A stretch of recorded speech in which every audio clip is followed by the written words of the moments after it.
அனைவருக்கும் வணக்கம். இந்த வீடியோவில் என்ன பார்க்க போகிறோம் அப்படின்னு பார்த்தீங்கன்னா, தமிழ் கடவுளான முருகப்பெருமானின் திருவிழாக்களில் முக்கியமானது தைப்பூசம். இந்த தை மாதத்தில் பூச நட்சத்திரத்தன்று பௌர்ணமி தினத்தன்றோ அல்லது அந்த தினத்தையொட்டியோ ஓரிரு நாள் முன்னாடி பின்னாடி தைப்பூசம் கொண்டாடப்படுது. இந்த நாளில் அறுபடை வீடுகள் உள்ளிட்ட அனைத்து முருகன் கோவில்களிலும் எல்லா சிவன் கோவில்களிலும் திருவிழாக்கள் நடைபெறுது. தமிழ்நாட்டில் மட்டும் இல்லாமல் மலேசியா, சிங்கப்பூர்னு உலகின் பல்வேறு நாடுகளில் உலகெங்கிலும் உள்ள தமிழர்களால் வெகு சிறப்பாக கொண்டாடப்படுது இந்த தைப்பூச திருவிழா. தைப்பூசத்தன்று முருகப்பெருமான் கோவில்களில் பக்தர்கள் காவடி, பால்குடம் எடுக்கிறது போன்ற பல்வேறு நேர்த்தி கடன்களை செலுத்துகிறாங்க. இது சரியான முறை தானா? இது முருகனுக்கு செய்ய வேண்டிய திருவிழா தானா? இதன் வரலாறு 2ஆம் பகுதியை இந்த வீடியோவில் பார்க்க போகிறோம். வீடியோவை முழுசாக பாருங்கள். வீடியோ பற்றின கருத்துக்களை மறக்காமல் கமெண்ட் பாக்ஸில் பதிவிடுங்க. நீங்கள் இன்னும் நம்ம சேனலை சப்ஸ்கிரைப் பண்ணாமல் பார்த்துட்ருக்கீங்க அப்படின்னா இப்போவே சப்ஸ்கிரைப் பண்ணி கூடவே பெல் ஐக்கானையும் கிளிக் பண்ணுங்கள். வாங்க வீடியோக்குள்ளே போகலாம். ஒரு முறை தேவர்களுக்கும் அசுரர்களுக்கும் இடையே ஏற்பட்ட போரில் தேவர்களால் அசுரர்களை அழிக்கவே முடியல. அதனால் பல்வேறு இன்னல்களை கொடுத்து வந்த அசுரர்களை அழிக்க வேண்டி சிவபெருமானிடம் தேவர்கள் முறையிட்டனர். தங்களால் அசுரர்களை அழிக்க முடியல, எனவே தங்களுக்கு தலைமை தாங்கி செல்லக்கூடிய ஆற்றல் வாய்ந்த சக்திமிக்க ஒரு தலைவனை உருவாக்கணும்னு அவங்க சிவபெருமானிடம் வேண்டி கேட்டுக்கிட்டாங்க. கருணை கடலாம் எம்பெருமான் தேவர்களின் முறையீட்டை ஏற்று தனது தனிப்பட்ட சக்தியால் உருவாக்கிய அவதாரமே கந்தன். சிவனின் நெற்றுக்கண்ணில் இருந்து வெளியான 6 தீப்பொறிகள் 6 அழகான குழந்தைகளாயின. கார்த்திகை பெண்களால் அந்த குழந்தைகள் வளர்க்கப்பட்டு பின்னர் 6 முகங்களுடன் அப்படி அவதரித்தவரே கந்தன் எனப்படும் முருகனாவார். சிவபெருமானின் தேவியான அன்னை பார்வதி தேவியானவள் ஆண்டி கோலத்தில் பழனிமலையில் வீற்றிருக்கும் முருகப்பெருமானுக்கு ஞானவேல் வழங்கியது தைப்பூச நாளில் தான். அதன் காரணமாகவே பழனி மலையில் தைப்பூச திருவிழா மற்ற முருகன் கோவில்களை காட்டிலும் வெகு சிறப்பாக கொண்டாடப்படுது. அப்படி அழிக்கப்பட்ட வேலினை ஆயுதமாக கொண்டே முருகன் அசுர குலத்தை அழித்து தேவர்களை காப்பாற்றினான். தேவர்களுக்கு தொல்லை கொடுத்த அரக்கர்களை திருச்செந்தூர் எனப்படும் திருசீரலை வாயில் வதம் செய்து தேவர்கள் நிம்மதியடைய செய்தவர் முருக கடவுள். அதனால்தான் அசுரர்களை வதம் செய்ய முருகபெருமான் பயன்படுத்திய வேலினை வழிபட்டால் தீய சக்திகள் நம்மை தாக்காமல் இருப்பதுடன் அந்த சக்திகள் நமக்கு அடிபணிந்து நல்லருள் நல்குங்கிறது ஐதீகம். மேலும் தைப்பூசத்தை முன்னிட்டு முருக பக்தர்கள் மார்கழி மாத ஆரம்பத்திலேயே துளசி மாலை அணிந்து விரதத்தை தொடங்குறாங்க. சஷ்டி கவசம், சண்முக கவசம், திருப்புகழ் போன்ற பாடல்களை அன்றாடம் பாராயணம் செய்து தைப்பூசத்தன்று பழனி முருகன் கோவிலில் சிறப்பு வழிபாடு செய்து விரதத்தை முடிக்கிறாங்க. ஆறுமுக பெருமானின் அருளை அடைவதற்கு தைப்பூசம் உகந்த நாள். முருக பெருமானின் அறுபடை வீடுகளிலேயும் முருகன் அடியாளர்கள் பலர் பாத யாத்திரையாக சென்று தைப்பூசத்தன்று முருகனை தரிசித்து விரதத்தை நிறைவு செய்யவும் வழக்கத்தை கொண்டிருக்காங்க. தைப்பூசத்தன்று முருகனுக்கு காவடி நேர்த்தி கடன் செலுத்துவதையும் பக்தர்கள் வழக்கமாக கொண்டிருக்காங்க. தீராத நோய்கள் ஏற்பட்டு அவதிப்படும் பட்சத்தில் முருக கடவுளுக்கு காவடி எடுப்பதாக வேண்டிக் கொண்டால் அவர்களை பிடித்துள்ள நோய் அகன்று உடல் ஆரோக்கியம் பெறுவதை எண்ணற்ற பக்தர்கள் உணர்வுபூர்வமாக அனுபவிச்சிருக்காங்க. தங்களின் வேண்டுதல் நிறைவேறியதும் பழனி முருகன் கோவிலில் பக்தர்கள் தைப்பூச தினத்தன்று காவடி நேர்ச்சையை செலுத்துகிறாங்க. மேலும் தைப்பூசத்தை பற்றிய இன்னொரு தகவல் என்ன அப்படின்னு கேட்டிங்கன்னா, தைப்பூசம் என்பது சிவன் பார்வதி இருவரும் ஒன்றிணைந்து ஆற்றலை வெளிப்படுத்தும் அம்சத்தை குறிக்குது. மேலும் தைப்பூசத்தை நன்னாளில் தான் ஞானசம்பந்தர் மயிலாப்பூரில் பாம்பு கடித்திருந்து போன பூம்பாவை என்ற பெண்ணின் அஸ்தி கலசத்தில் இருந்து அந்த பெண்ணை உயிருடன் எழுந்து வரும்படி பதிகம் பாடி உயிர்ப்பித்தார்னு சொல்லப்படுது. இது மயிலை கபாலீஸ்வரர் ஆலயத்தில் தான் நடந்தது. இதை மயிலை புராணம்னு கூறப்படுது. இச்சன்னதி மயிலை கபாலீஸ்வரர் ஆலயத்தில் கொடிமரம் அருகே இருக்குது. தில்லை நடராஜருக்கும் இந்த பூச நன்னாளில் தான் உகந்தது. சிவன் பார்வதியுடன் நடத்திய ஆனந்த நடனத்தை தில்லை சிதம்பரத்தில் பதஞ்சலி முனிவர், புலிகால் முனிவர், ஜெயின முனிவர் இவர்களும் தில்லைவாழ் அந்தனர் 3000 பேரும் 33 தேவர்களும் இந்த தைப்பூச நன்னாளில் தான் ஆனந்த நடனத்தை கண்டு கழிச்சதா ஒரு புராண கதையும் சொல்லப்படுது. மயிலம் கோவிலில் தைப்பூசத்தன்று முருகன் தங்கமயில் வாகனத்தில் எழுந்தருளி மலை மீதிருந்து அடிவாரத்திற்கு வருகிறார். இந்த காட்சியை காண்போருக்கு மறுபிறவி இல்லைங்கிறது நம்பிக்கையாக இருந்துட்டு வருது. விராலிமலை முருகன் ஆலயத்தில் தை மாத பிரம்மோற்சவத்தில் வள்ளி தெய்வானை சமேதராக சுப்பிரமணியர் மயில் காட்சி தருவார். தைப்பூசத்தன்று இங்கு தேரோட்டம் நடைபெறும். நாகர்கோவிலிருந்து சுமார் 15 கிலோமீட்டர் தூரத்தில் உள்ள வள்ளியை முருகபெருமான் திருமணம் செய்த தலம்னு இது சொல்லப்படுது. அந்த நாள் தைப்பூச நாள்னு புராணத்தில் சொல்லப்படுது. கும்பகோணத்திலிருந்து தென்கிழக்கில் 7 மைல் தூரத்தில் உள்ள திருச்சேரை திருத்தலம். இங்கு காவிரியானவள் ஸ்ரீமன் நாராயணனை நோக்கி தவம் இருந்தாள். அவள் தவத்தை போற்றி பெருமாள் அவளுக்கு காட்சி கொடுத்து அருளினார்னும் அதுவும் இந்த தைப்பூச நன்னாளில் தான் நடந்ததுன்னும் ஒரு புராண கதையும் சொல்லப்படுது. இவ்வாறு பல்வேறான புராண கதைகள் தைப்பூச திருநாளை முன்னிட்டு சொல்லப்படுது. மேலும் உலகம் முழுவதும் உள்ள முருக பக்தர்களால் கோலாகலமாக கொண்டாடப்படும் ஒரு விரத நாள் தைப்பூச திருநாள்.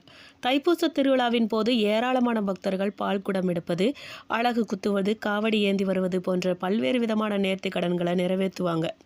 தைப்பூசத்தன்று முருகனுக்கு காவடி சுமந்து சென்றால் நடக்காத காரியங்கள் கூட நடந்தேறுங்கிறது பக்தர்களோட நம்பிக்கை. மேலும் கலியுகத்தின் கண்கண்ட கடவுளாக பக்தர்களால் போற்றப்படும் தமிழ் கடவுளான முருகப்பெருமானுக்குரிய மிக முக்கியமான விரதங்களில் ஒன்று தைப்பூச விரதம். தை மாதத்தில் வரும் பௌர்ணமியும் பூச நட்சத்திரமும் இணைந்து வரும் நாளையே தைப்பூச திருநாளாக கொண்டாடுறோம். முருகப்பெருமானுக்குரிய முக்கிய வேண்டுதல்களில் ஒன்று காவடி எடுக்கிறது. இந்த காவடி எடுக்கும் முறை தோன்றிய தலம் பழனி மலை. இந்த பழனி தலத்தில் மிக முக்கிய விழாவாக கொண்டாடப்படுவது தைப்பூசம். இந்த தைப்பூசத்திற்கும் பழனி மலை தலத்திற்கும் மிகப்பெரிய தொடர்பு இருக்குது. சிவபெருமானைப் போல அம்பிகையும் ஆனந்த தாண்டவம் நிகழ்த்திய நாள் தைப்பூச திருநாள்னு சொல்லலாம். தைப்பூசம் என்பது முருகப்பெருமான் அசுரர்களை வென்றதையும் பழனி மலையில் ஞானப்பழம் கிடைக்காமல் கோபித்திருந்ததையும் நினைவூட்டுவதாகவும் கொண்டாடப்படுது. இது தமிழர்களின் திருவிழான்னு சொல்லலாம். முருகப்பெருமானுக்குரிய காவடி எடுக்கும் வழக்கமும் பழனி மலை தோன்றிய தினமும் இந்த தைப்பூச திருநாளில் தான் புராணங்களில் சொல்லப்படுது.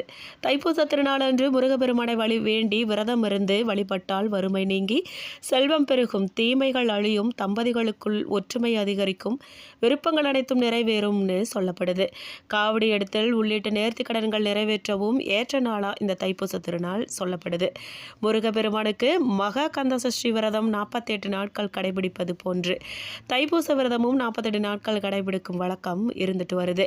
முருக பக்தர்கள் பலரும் 48 நாட்கள், 21 நாட்கள், 7 நாட்கள், ஒரு நாள் என பலவிதமாக விரதம் இருந்து முருகப்பெருமானை வழிபடுவாங்க.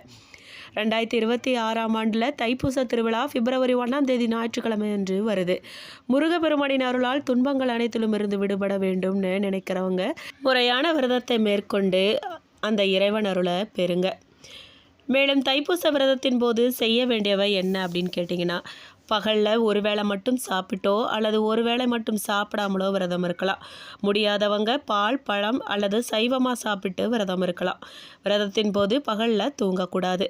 விரதத்தின் போது மனதை தூய்மையாக வச்சிருக்கிறது ரொம்ப அவசியம். கோயிலுக்கு சென்று வழிபடுவது, முருகனின் பெருமைகளை படிப்பது, கேட்பது அல்லது மற்றவருக்கு சொல்வது சிறப்பு வாய்ந்தது. முருக சிந்தனையிலிருந்து அவருக்குரிய மந்திரங்களை மனதிற்குள் சொன்னபடியே இருக்கிறது இன்னும் அதிக பலன்களை கொடுக்கும். மேலும் மார்கழி மாதம் என்பது குளிர் மற்றும் இருள் நீண்ட நேரம் நீடிக்கின்ற ஒரு மாதமாக இருக்குது. தனுசு ராசியில் பிறக்கின்ற மார்கழி மாதத்திலிருந்து சூரியன் மகர ராசியில் பிரவேசிக்கும் மாதம்தான் தை மாதம்னு சொல்லப்படுது. தை பிறந்தால் வழி பிறக்கும் என்ற பழமொழிக்கேற்ப பல நன்மைகள் நம்ம தேடி வரும் ஒரு மாதமாக இந்த தை மாதம் இருக்குது. இந்த மாதத்தில் வருகிற ஒரு அற்புதமான தினம்தான் தைப்பூச தினம். இந்த தைப்பூச தினத்தின் சிறப்புகள் மற்றும் பலன்களை பற்றி மேலும் சில விவரங்களை பார்க்கலாம் வாங்க. சூரியன் தட்சிணாயனம் எனப்படும் தனது தென் திசை நோக்கி பயணத்தை முடிச்சுக்கிட்டு உத்தராயணம் எனப்படும் வடக்கு திசையை நோக்கி தனது பயணத்தை தொடங்கும் மாதமே தை மாதம்னு சொல்லப்படுது.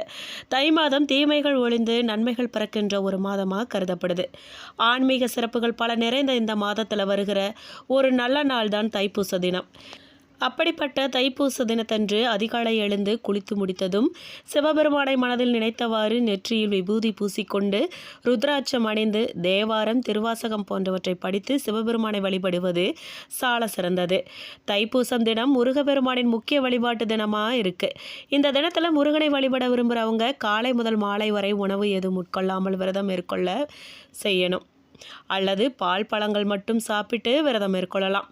முருகனுக்கு பால் குடம் எடுக்கிறது, காவடி சுமந்து செல்றது, அழகு குத்தி கொள்றது போன்ற நேர்த்தி கடன்களை செலுத்த விரும்புகிறவங்க செலுத்தலாம். பின்பு மாலையில் முருகன் கோயிலுக்கு சென்று முருகனுக்கு அபிஷேகம், அர்ச்சனை செய்து வழிபடலாம். தை மாதத்தில் பூசம் நட்சத்திரத்தில் வருகிற இந்த தினம் ஒரு சிறப்பான தினமாக சொல்லப்படுது.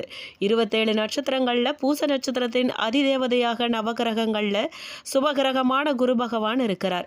தந்தையாகிய சிவபெருமானுக்கு அவரின் மகன் முருகன் பிரணவ மந்திர பொருளை உபதேசித்து சிவகுருநாதன் என்கிற பெயரை பெற்று குரு ஸ்நானம் பெற்றார். அதனை அப்படின்னு சொல்லியும் இந்த நாளுக்கான ஒரு வரலாறு சொல்லப்படுது. மேலும் முருகபெருமான் வணங்குறவங்களுக்கு முருகன் மற்றும் குரு பகவானின் அருள் கிடைத்து நீங்கள் தொட்ட காரியங்கள் அனைத்தும் பொன்னாகும் அற்புதமும் ஏற்படும். நீங்கள் திருமணம் சம்பந்த பேச்சு, புதிய தொழில்கள், வியாபார ஒப்பந்தங்கள் போன்றவற்றை இந்த தைப்பூச நன்னாளில் சிவபெருமான் முருகனை வணங்கி தொடங்கினால் அது நிச்சயமாக வெற்றி பெறும்னு சொல்லப்படுது. மேலும் வறுமை நீங்கி வாழ்க்கையில் செழிப்பு உண்டாகும்னு சொல்லியும் பல நன்மைகள் கிடைக்கும்னு சொல்லப்படுது. மேலும் செல்வம் பெருக இந்த வழிபாட்டில் முக்கியமானது முருகனுக்கு நாம் சாற்றக்கூடிய மலர் தான். ஒவ்வொரு தெய்வத்துக்கும் ஒவ்வொரு மலரும் பிடித்ததாகவும் உகந்ததாகவும் இருக்கும். அந்த வகையில் முருகபெருமானுக்கு உகந்த மலராக செவ்வரளியே இருக்குது. இந்த செவ்வரளியை கொண்டு தான் தீபம் ஏற்றி முருகனை வழிபாடு செய்யணும். உங்கள் வீட்டில் முருகர் படம் இருக்கும். அதற்கு மாலை அணிவித்து நெய்வேத்தியமாக சர்க்கரை பொங்கல், பாயாசம் என ஏதேனும் ஒரு இனிப்பை நெய்வேத்தியம் செய்யணும். பிறகு மாலை நேரம் 6:09 தொடங்கி 6:59 7 அகல் தீபம் ஏற்றி முருகபெருமானை வழிபாடு செய்யணும்.